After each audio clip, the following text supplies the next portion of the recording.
الحمد لله نحمده ونستعينه ونستغفره ونعوذ بالله من شرور أنفسنا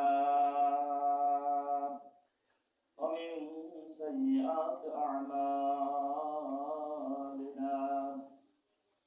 من يهده الله فلا مضل له ومن يضلله فلا هادي له ونشهد أن لا إله إلا الله وحده لا شريك له وأشهد أن محمدا عبده ورسوله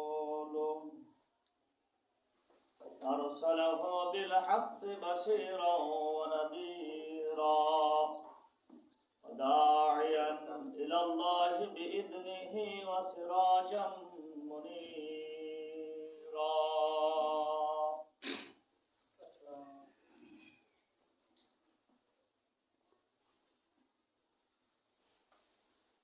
أما بعد فأعوذ بالله من الشيطان الرجيم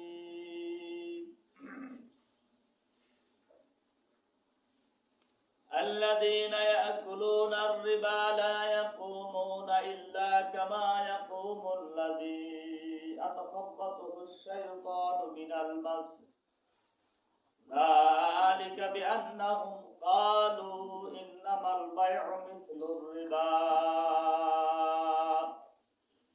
وأحل الله البيع وحرم الربا فمن جاءه موعظة من ربه فانتهى فله ما سلف وأمره إلى الله ومن عاد فأولئك أصحاب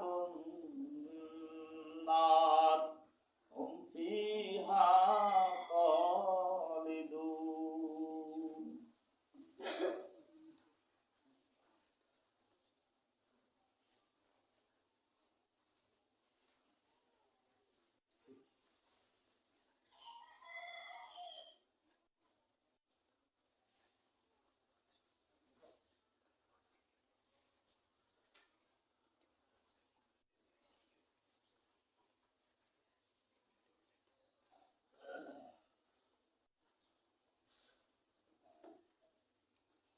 أما بعد أحمر مثل الدام وإذا في النهر رجل سابح يسبح وإذا على شط النهر رجل قد جمع عنده حجارة كثيرة وإذا ذلك السابح يسبح ما يسبح ثم يأتي ذلك الذي قد جمع الحجارة عنده فيغفر له فاه فيلقمه حجارا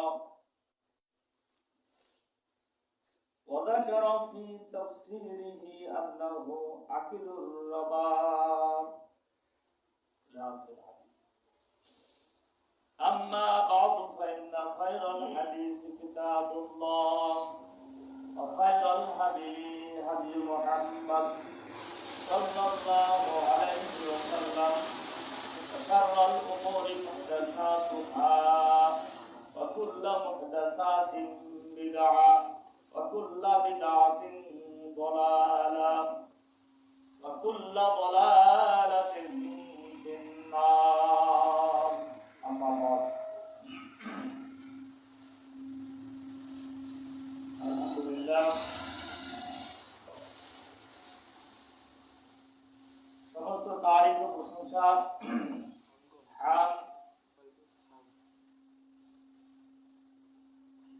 একমাত্র আল্লাহ সুবহানাহু ওয়া তাআলার জন্য, যিনি আমাদেরকে একমাত্র তার ইবাদতের জন্য পৃথিবীর শ্রেষ্ঠ জায়গা আল্লাহর ঘর মসজিদে একত্রিত হওয়ার তৌফিক দান করেছেন। সে মহান সত্তার প্রতি হামদ শুকরিয়া সকল করি আলহামদুলিল্লাহ আলহামদুলিল্লাহ। অতঃপর দরুদ ও সালাম অসংখ্য দ্বারায় বর্ষিত হোক আমাদের প্রিয় রাসূল, আমাদের প্রিয় নবী, সর্বশেষ নবী, চূড়ান্ত নবী, যার পর আর কোন নবী আসার সম্ভাবনা নেই, সর্বশেষ নবী খাতামুন নবিয়্যিন রাহমাতাল লিল আলামিন মুহাম্মদ সাল্লাল্লাহু আলাইহি সাল্লামের উপর বর্ষিত হোক অসংখ্য দরুদ ও সালাম। সংক্ষিপ্ত আকারে বলি সাল্লাল্লাহু আলাইহি ওয়াসাল্লাম। অতঃপর তারা সাহাবা ইকরাম, আহলে বাইত সহ দুনিয়ার সমস্ত তার একনিষ্ঠ প্রতিজন অনুষ্ঠানীদের প্রতি আল্লাহ রহমত বরকত নাযিল করুন। আল্লাহুম্মা সাল্লি আলাইহি আল্লাহুম্মা বারিক আলাইহি। অতঃপর সম্মানিত মুসল্লিবৃন্দ, আজকে জুমার খুতবায় গত জুমায় সূরা আন-নিসার একটা আয়াত আলোচনা করতে গিয়ে বলেছিলাম আল্লাহ রাব্বুল আলামিন ঈমানদারদেরকে বলেছেন, তোমরা যদি বড় বড় গুনাহগুলো থেকে দূরে থাকো তাহলে তোমাদের ছোট গুনাহগুলো maaf করে দেওয়া হবে। সুবহানাল্লাহ। আর বড় গুনাহকে বলা হয় কবিরা গুনাহ। বড় গুনাহগুলোর নাম হচ্ছে কি? কবিরা গুনাহ। কবিরা গুনাহ সাধারণত 7টি হলো সবচেয়ে বড় গুনাহ। ইমাম আয-যাহাবী রাহিমাহুল্লাহ এই কবিরা গুনাহগুলোর উপরে তিনি একটি বই রচনা করেছেন, নাম হচ্ছে কিতাবুল কাবায়ের।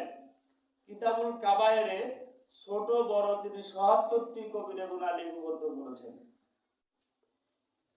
ছোট বড় ৭৭টি কবিরা গুনাহ।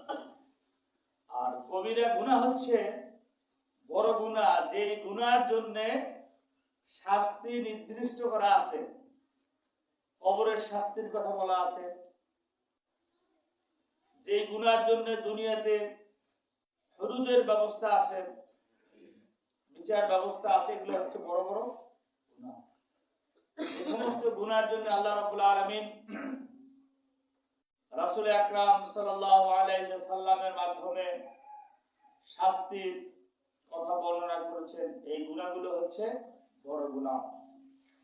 রাসূল আকরাম সাল্লাল্লাহু আলাইহি সাল্লামের স্বপ্নের একটা বিশাল হাদিস বা মেরাজে রাসূল আকরাম সাল্লাল্লাহু আলাইহি সাল্লাম জান্নাত জাহান্নাম পরিদর্শন করেছেন। সেই জায়গাতেও রাসূল আকরাম সাল্লাল্লাহু আলাইহি সাল্লাম জাহান্নামের যে বিভিন্ন দৃশ্য সাহাবীদের মাঝে বর্ণনা করেছেন। আমি আপনাদের সামনে বুখারী শরীফের ছোট্ট একটি হাদিসের বিশাল একটা হাদিসের এই ছোট্ট একটি অংশ আলোচনা করেই আমি আমার বিষয়বস্তু দুটো আগাবো। একটি বড় গুনাহ, যে গুনাহটিও একটি বড় গুনাহ।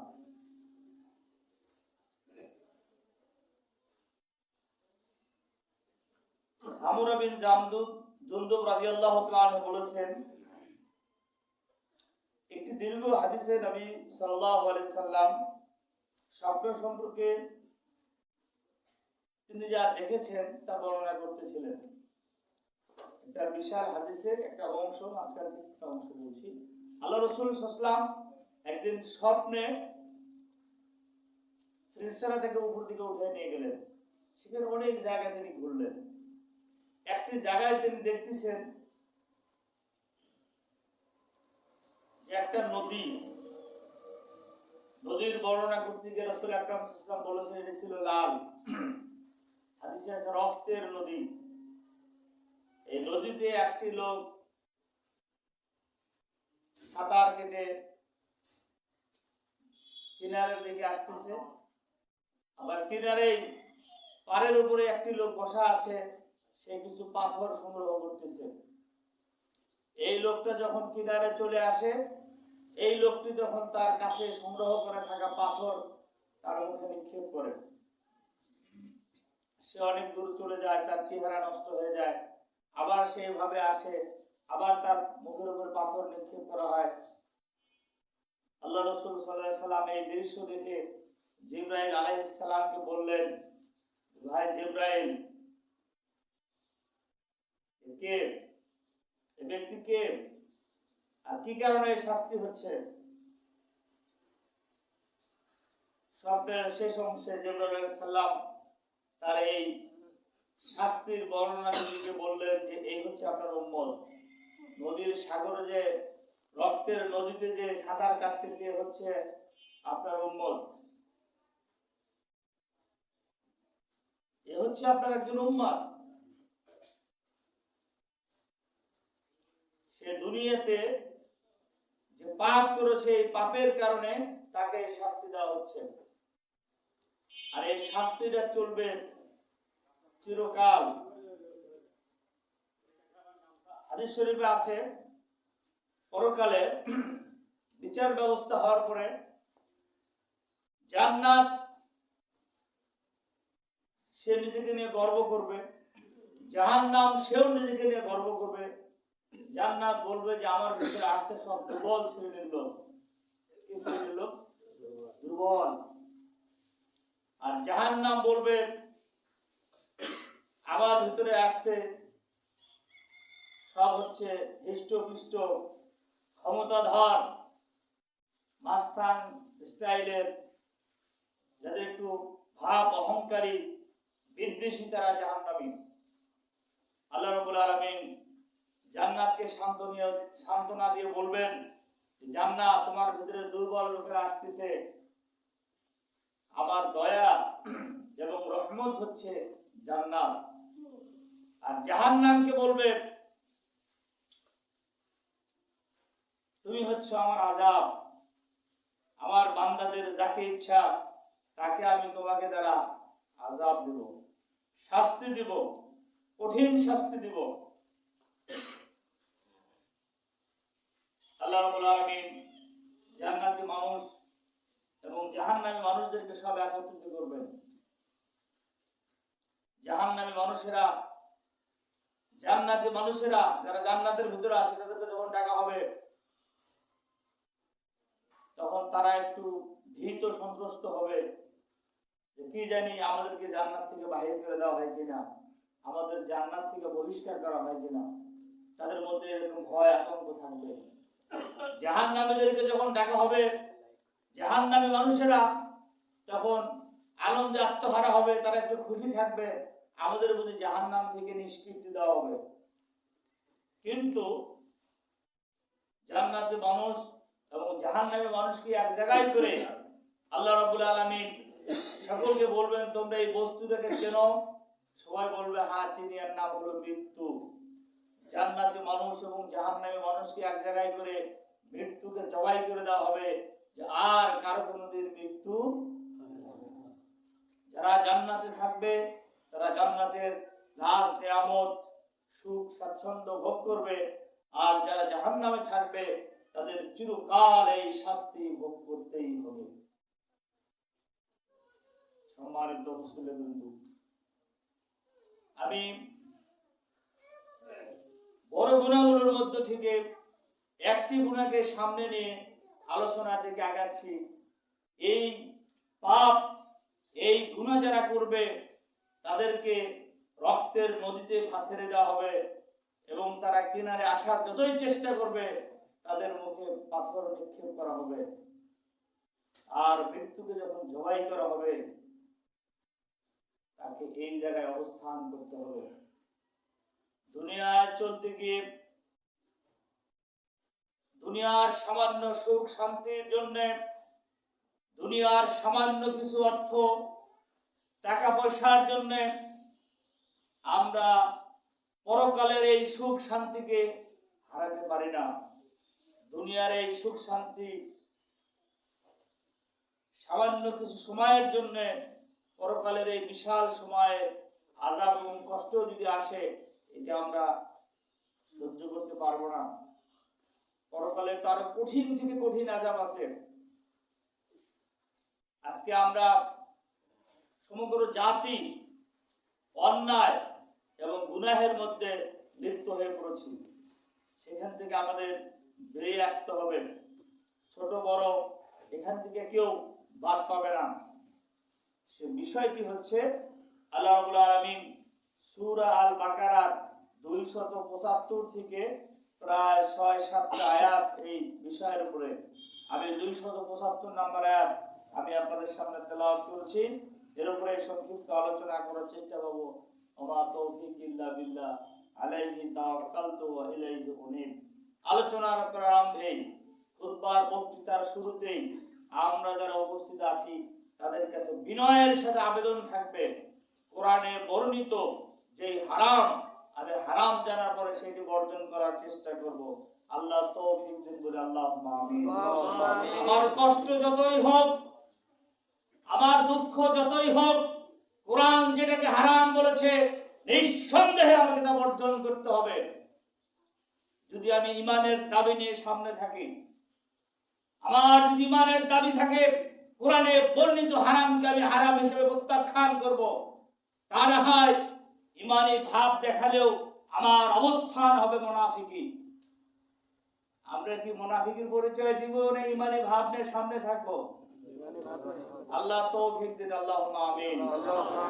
উপরে উপরে ঈমানদারি ভাব, ভেতরে ভেতরে মুনাফিকি কাজ সেরা করা যাবে না। যেই জিনিস সাহাবী ইকরাম রাদিয়াল্লাহু তাআলা আনহুমদের মাঝে রাসূল আকরাম সাল্লাল্লাহু আলাইহি সাল্লাম যখন হারামের ঘোষণা দিতেন, সাহাবীরা সাথে সাথে সেটা বর্জন করতেন।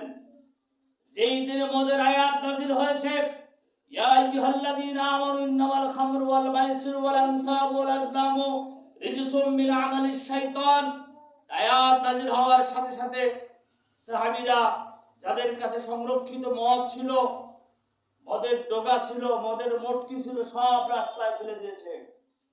কত লক্ষ টাকা দাম, কত কোটি টাকা দাম, তারা এইটা কোনোদিন চিন্তা ফিকিরও করে নাই। আমার ঈমানের কাছে এর দাম মূল্যহীন। ঈমানের কাছে এর দাম কি? আর যদি বলে যে না আমার ঈমান হলো লোক দেখানো, আমার ভেতরের অবস্থান হলো দুনিয়ার সুখ স্বাচ্ছন্দ্য ভোগ করা, এটা হলো ভিন্ন ব্যাপার। আমি বিনয়ের সাথে আমরা যারা উপস্থিত আছি আবেদন রাখবো, কোরআনে বর্ণিত যেটা হারাম সেটা আমরা কি করব? বর্জন করব। আল্লাহ তৌফিক দিন, আল্লাহুম্মা আমিন।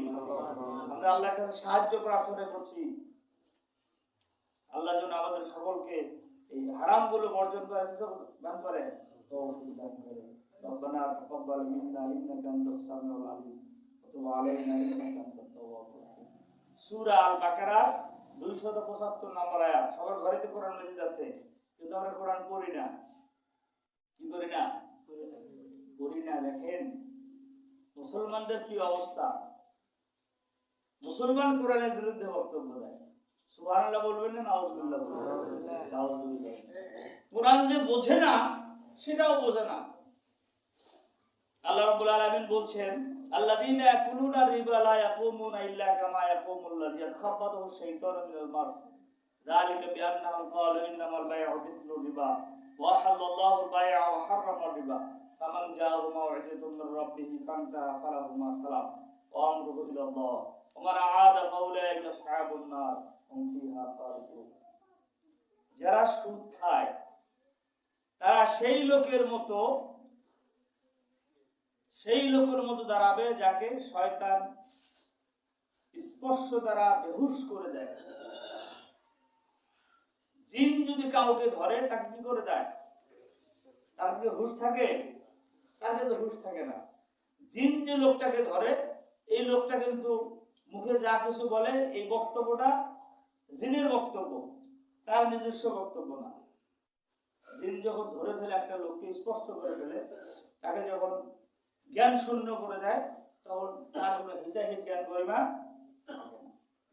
যখন একজন মানুষ সুদ গ্রহণ করে, একজন মানুষ যখন সুদ খায়, একজন মানুষ যখন সুদি কারবারে লিপ্ত হয়, এই মানুষদের অবস্থা ওরকম হয় যে তার হিতাহিত জ্ঞান গরিমা তখন কি হয়ে যায়?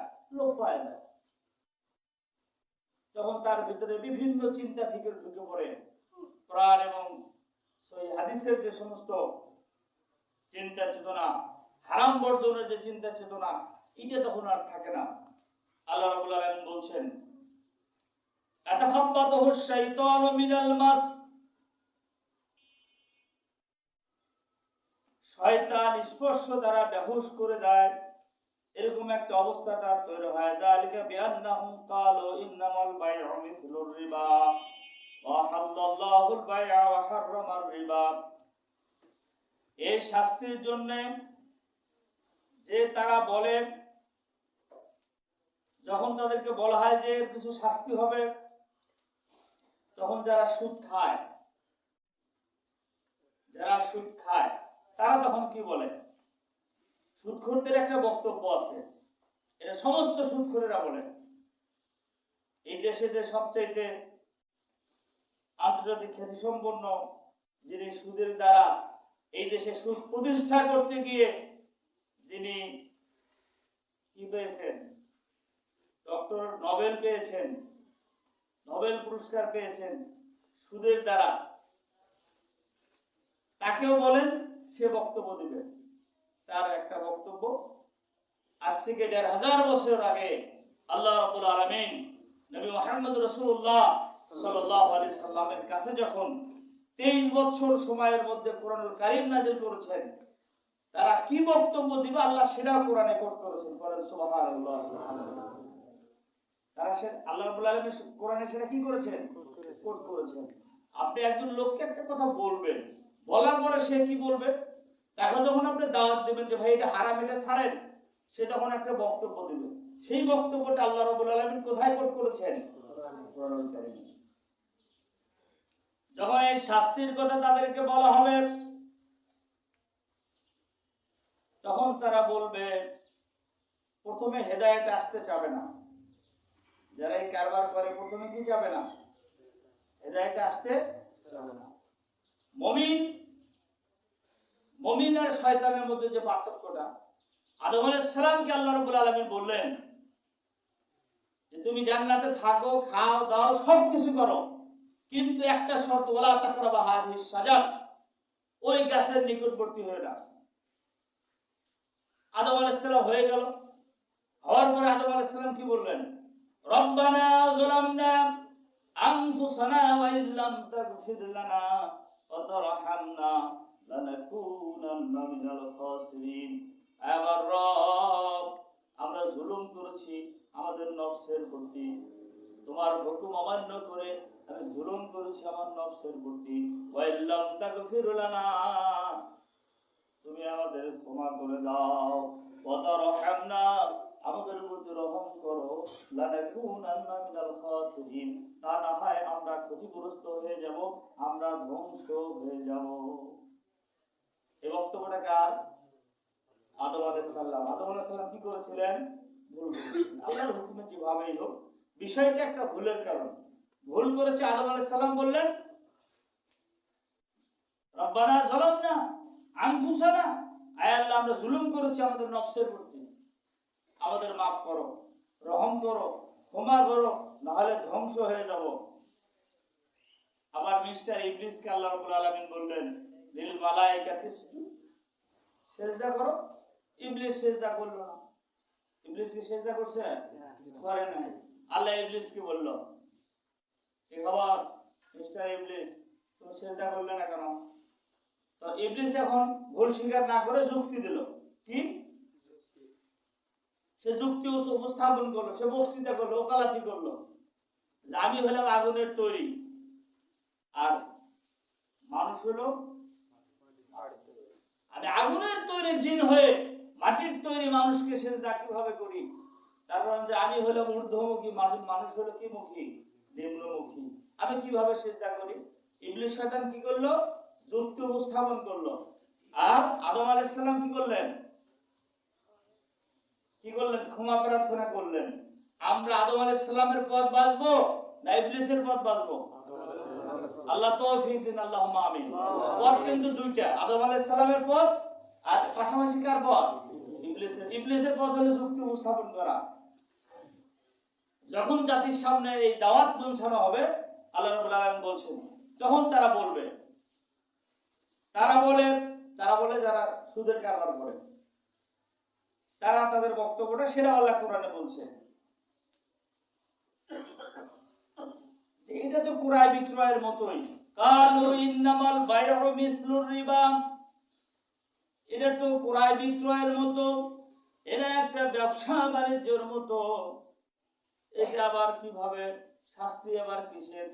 খারাপ আবার কিসের? শাস্তি আবার কিসের? খারাপ আবার কিসের? শাস্তি কি, খারাপ কি? এটা ব্যবসা বাণিজ্য, ক্রয় বিক্রয়, এটাও তো একটা। আল্লাহ রাব্বুল আলামিন বলছেন ওয়া হাল্লাল্লাহুল বাইআ ওয়া হারামার রিবা। আল্লাহর বক্তব্য হচ্ছে, অথচ আল্লাহ রাব্বুল আলামিন ক্রয় বিক্রয়কে, ব্যবসা বাণিজ্যকে হালাল করেছেন এবং সুদকে করেছেন হারাম। ওয়া হারামার রিবা, আহাল্লাল্লাহুল বাইআ, ব্যবসা বাণিজ্যকে আল্লাহ হালাল করেছেন, বলে আলহামদুলিল্লাহ। আর সুদকে করেছেন কি? হারাম। সুদকে করেছেন হারাম। ফামান জাআহু মাউইযাতুম মির রাব্বিহি ফান্তাহা ফালাহু মা সালাফ ওয়া আমরুহু ইলাল্লাহ ওয়া মান আ'াদা ফাউলাইকা আসহাবুন নার হুম ফিহা খালিদুন। সুতরাং যার নিকট তার প্রতিপালকের পক্ষ থেকে উপদেশ বাণী পৌঁছল এবং সে বিরত হলো, পূর্বে যা সুদের আদান প্রদান হয়ে গেছে তার বিষয় আল্লাহর জিম্মায়। আজ থেকে আজকের এই মসজিদের খুতবা শোনার আগ পর্যন্ত ইসলামের বিধান তো এইভাবে, আমি আগে জানি নাই, ভুল ত্রুটি মানুষের হতেই পারে, অনেকে জানে না। ইসলামের বিধান আসার, রাসূল আকরাম সাল্লাল্লাহু আলাইহি ওয়াসাল্লামের ইসলামের বিধান আসার আগ পর্যন্ত যারা এটা করেছে, জানার আগ পর্যন্ত এই অপরাধে কেউ যদি থাকে, তাহলে সে যে সুদের ঋণ প্রদান করবে, শুধু আসল টাকা নেবে। আমি বক্তৃতাটা সংক্ষেপে নিয়ে আসতেছি। শুধু আসল টাকা নিয়ে উপরের সুদ কি করে দিবে? মাফ করে দিবে, সুদ গ্রহণ করবে না। এরকম যদি কেউ করে, তাহলে আল্লাহ তার জিম্মায় তাকে নিয়ে নেবেন। সুবহানাল্লাহ। তওবা করলো, ফিরে আসলো, কি করলো? তওবা করলো, ফিরে আসলো, আল্লাহ তাকে কি করবেন? তার জিম্মায় নেবেন। ওয়ামরুহু ইলাল্লাহ ওয়া মান আ'াদা ফাউলাইকা আসহাবুন নার হুম ফিহা খালিদুন। এবং যারা আবার আরম্ভ করবে, অর্থাৎ যারা এই সুদের কারবার করতেই থাকবে, যে অবস্থা আছে জানার আগেও করছে, পরেও ছাড়ার কোনো চিন্তা ভাবনা নাই, আগেও করছে, পরেও করবে, আবার আরম্ভ করবে, তারা কোনো ছাড়বে না, হারাম থেকে তারা বিরত হবে না। আল্লাহ রাব্বুল আলামিন তাদের প্রসঙ্গে বলছেন মান আদা ফাউলাইকা আসহাবুন নার। এবং যারা আবার আরম্ভ করবে, তারাই অগ্নির বাসিন্দা, তারা তাকে চিরকাল থাকবে, বলেন নাউযুবিল্লাহ। আগুনের বাসিন্দা হবে এবং জাহান্নামে তারা কতকাল থাকবে? চিরকাল। মৃত্যুকে হত্যা করা হবে, মৃত্যুকে কি করা হবে? হত্যা করা হবে, আর মৃত্যু হবে না। আবার যদি মৃত্যুই হতো, কিন্তু মৃত্যু হবে না, মৃত্যুকে তো হত্যাই করা হয়েছে, মৃত্যু আর হবে না।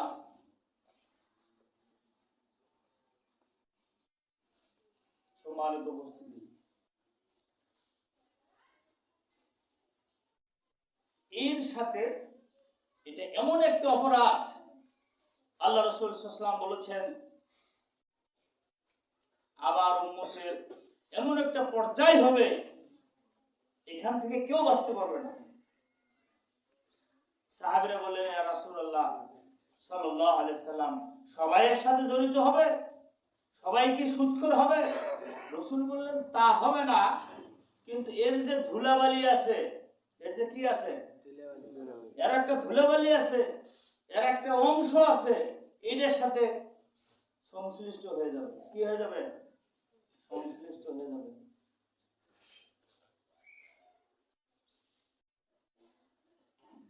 যে কোনো ভাবে কেউ না কেউ এর সাথে জড়িত হয়ে যাবে। এর বিশাল একটা অংশ, এর সাথে অনেক শ্রেণীর লোক জড়িত। যারা এটা দেয় কিন্তু সবাই জানে, এত অজনসিহতের দরকার নাই। আমাদের মুসলিমের আলহামদুলিল্লাহ মোটামুটি বিষয়ে জানে। যারা সুদ দেয়, অর্থাৎ সুদ কি করে দেয়, সুদের উপরে ঋণ গ্রহণ করে, এরাও অপরাধী। যারা সুদ গ্রহণ করে, সুদের উপর টাকা দেয়, এরাও কি অপরাধী। যারা এখানে কাতে চুক্তিনামা লেখে, এরাও অপরাধী। যারা এখানে যে সুপারিশ করে, অনেক জায়গায় সুপারিশ করলে টাকা দেয়, সুপারিশ ছাড়া যায়, যিনি সুপারিশ করেন তিনিও এর সাথে কি জড়িত। আবার এই এক জায়গায় লেনদেন হতে গেলে দুই একজন সাক্ষী লাগে, কি লাগে, সাক্ষীরাও এর সাথে জড়িত, সাক্ষীও এর সাথে জড়িত। সাক্ষীকেও জাহান্নাম দিতে হবে, যে খাবে সেও যেরকম, সাক্ষীও এরকম, সাক্ষীও এরকম। সাক্ষী, যারা সাক্ষী তারাও একই অবস্থা। এইভাবে এই পাপের সাথে যারা থাকবে, তওবা যদি না করে, তাহলে তাদেরকে জাহান্নামের আযাব কি করতে হবে, জাহান্নামের কষ্ট হবে। সেই ক্ষেত্রে যথাসম্ভব একজন মুসলমানকে এই পাপ থেকে দূরে থাকতে হবে। বলেন আল্লাহুম্মা আমিন। যথাসম্ভব এই পাপ থেকে কি থাকা লাগবে, দূরে থাকা লাগবে। এর উপরে বিস্তারিত আলোচনা করতে গেলে 2, 3, 10 শুক্রবার বক্তৃতা করেও শেষ হবে না। কিন্তু আমাদের দেশের মানুষ জানে আর পাপের অবস্থান দেখি। ৭৪ এর মুস্তাদরেকে হাকিম একটা হাদিস গ্রন্থ আছে, সেখানে বলা আছে ৭৩টা পাপ, মানে ৭৩টা স্তর আছে সুদের। সর্বনিম্নটা হলো মায়ের সাথে জিনা করা। বলেন সুবহানাল্লাহ। কি বলতে হবে? নাউজুবিল্লাহ। আর সবচেয়ে বড় হলো বিহারবিন মিনাল্লাহি ওয়া রাসূলিহি, আল্লাহ এবং রাসূলের সাথে যুদ্ধ করা। আল্লাহ এবং রাসূলের সাথে কি করা? যুদ্ধ করা। আল্লাহর সাথে যে যুদ্ধ করে, রাসূলের সাথে যে যুদ্ধ করে, কি অবস্থা? সুবহানাল্লাহ, নাউজুবিল্লাহ, নাউজুবিল্লাহ। আল্লাহ আমাদেরকে হেফাজত করবে। আল্লাহুম্মা আমিন। এই পাপ থেকে আমাদের ফিরে আসতে হবে। কি আসতে হবে? ফিরে আসতে হবে। আমরা সকলেই নিজে নিজে বাঁচার চেষ্টা করব, কেউ কারো চিন্তা ভাবনা করব না। পরকালে ওয়ালা তাজিরু ওয়াজিরাতু উযরা উখরা, যার যার হিসাব তাকেই দিতে হবে। যার যার হিসাব, কারো হিসাব কাউকে দিতে হবে না। আমরা অনেক সময় মানুষ একজন আরেকজনের চিন্তা ভাবনা করি, কিন্তু নিজের চিন্তাটা করি না। ওয়ালা তাজিরু ওয়াজিরাতু উযরা উখরা, যার যার হিসাব তাকে দিতে হবে। এজন্য যথাসাধ্য আমরা চেষ্টা করব এখান থেকে ফিরে আসার জন্য। আল্লাহ তৌফিক দিন। আল্লাহুম্মা আমিন।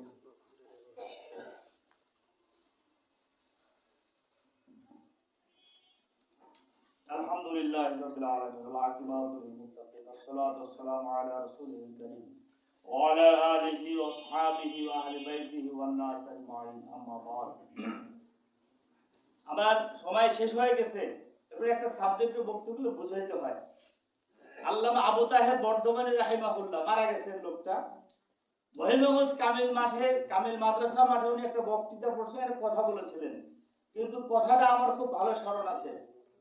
আজকে প্রসঙ্গ কর্মে মনে হলো যে আমরা এখানে কিরকম অপরাধী, মানে এর সাথে অপরাধটা আমাদের অবস্থানটা কিরকম।